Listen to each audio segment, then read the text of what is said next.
नाराए हैदरी, हैदरी, हैदरी। खुशी हुई कि आपने दोनों हाथ उठाए। एक तो नारा ये 3 बार लगना जरूरी है ताकि कहीं लग जाए,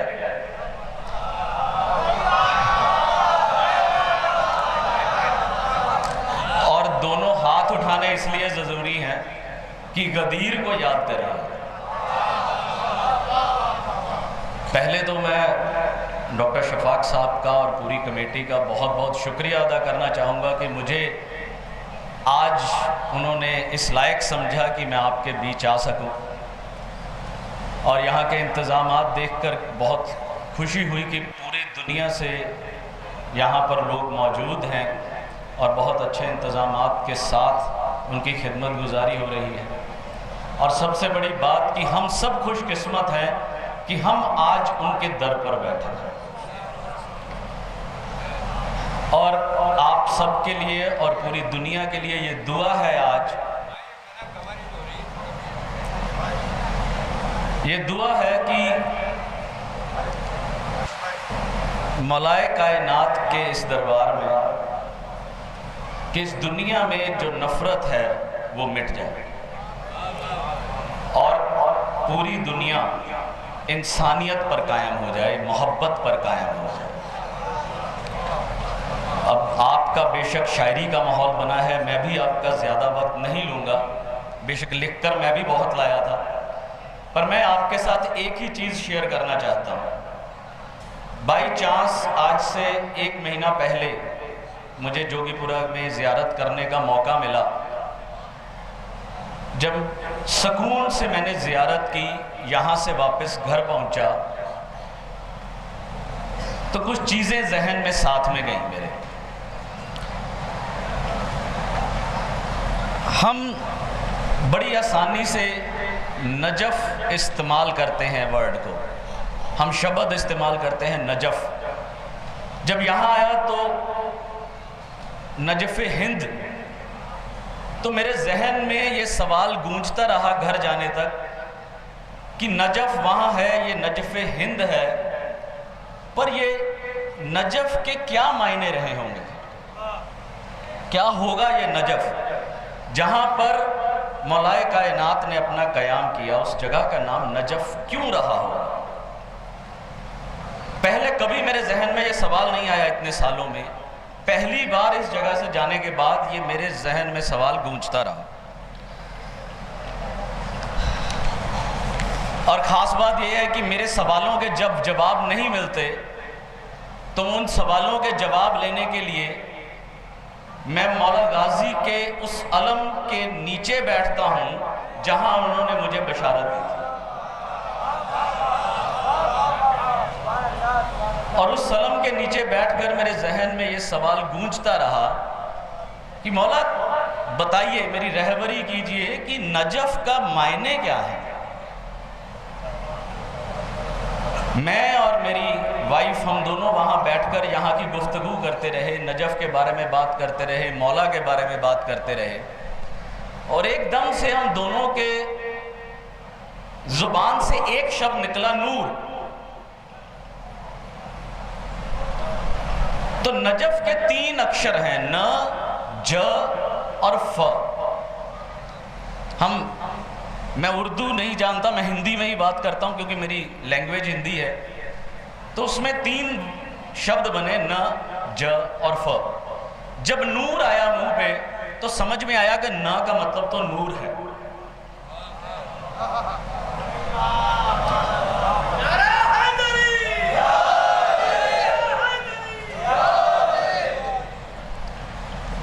और हम बैठे थे उस अलम के नीचे ज़मीन पर,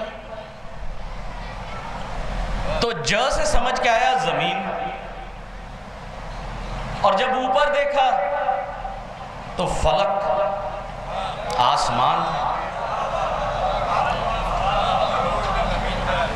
तो नूर, ज़मीन और आसमान, 3 शब्द हम दोनों के जहन में गूंजते रहे। और जब हम इनको जोड़ने लगे तो समझ में आया कि नजफ उस आसमान से उतरा हुआ जमीन के ऊपर एक नूर है।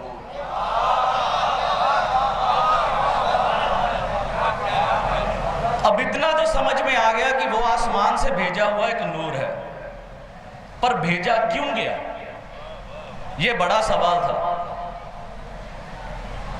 तो हाथ उठाए मौला, बारगाह में एक और अर्ज है आपकी कि ये तो हमें समझ में आ रहा है कि एक नूर है, उस परवरदिगार का ये एक नूर है जो जमीन पर एक इशारे के तौर पर हमारे सामने है, पर क्यों है, इसका जवाब भी तो हमें चाहिए, क्योंकि वो सबसे ज्यादा जरूरी चीज है कि क्यों है नजफ।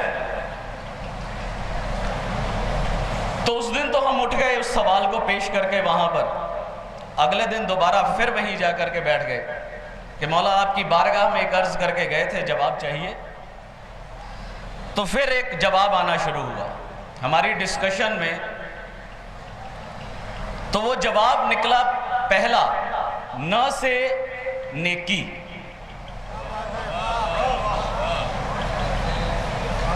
न शब्द से निकला नेकी और ज से निकला जज्बा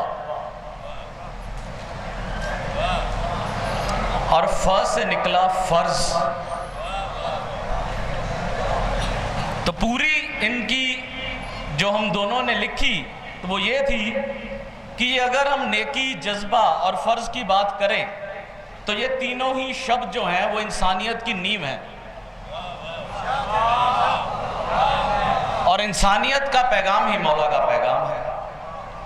तो नेकी हमें दूसरों के लिए अच्छा करने की प्रेरणा दे और जज्बा उस अच्छाई को साकार करने का हौसला, और फर्ज कि हमें अपने जो कर्तव्य हैं, जो हमारी जिम्मेदारियां हैं, उनको निभाने की याद दिलाता है। तो इन तीनों लफ्जों का एक वाक्य में अगर बात कहूं तो यह है कि नेकी के साथ जज्बे से अपने फर्ज को पूरा करते हुए इंसानियत को मजबूत बनाएं। तो ये नजफ के मायने क्यों। एक और बात मेरे जहन में आती है कि हम लोग अली तो कहते हैं, अली को तो मानते हैं, पर अली की नहीं मान रहे।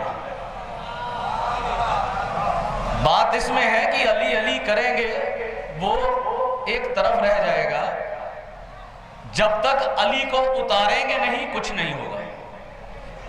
तो इसलिए अली कहना नहीं है, अली की सुननी है और करनी है।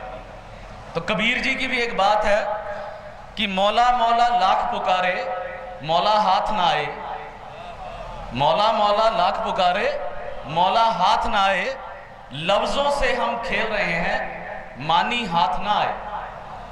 तो मेरा आप सबसे यही पैगाम है कि हमें लफ्जों से नहीं खेलना है, हमें इंसानियत के उस पैगाम को बड़ा करना है जो इस नजफ से हमें मिल रहा है। हमें उस फर्ज को अदा करना है, उस नेकी को निभाना है, उस सच्चाई को पूरा करना है जो यहाँ से पैगाम के तौर पर हमें मिलती है। इतना बड़ा मजमा, लाखों की यहाँ की तादाद में लोग हैं। मैं समझता हूँ अगर मेरी इस बात को इनमें से 1% भी लेकर अपने घर में चले गए तो मेरे लिए ये बड़ी बात होगी।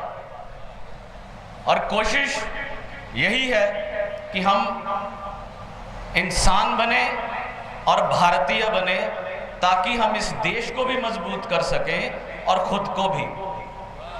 क्योंकि किसी भी कौम को, किसी भी देश को अगर आगे बढ़ना है तो उसकी जड़ और नींव इंसानियत होगी और उसका पहला कदम राष्ट्रीयता के ऊपर होगा। तो इस चीज़ के बाद साथ ही मैं अपनी बात को ख़त्म करते हुए एक बार फिर से नाराए हैदरी, हैदरी, हैदरी।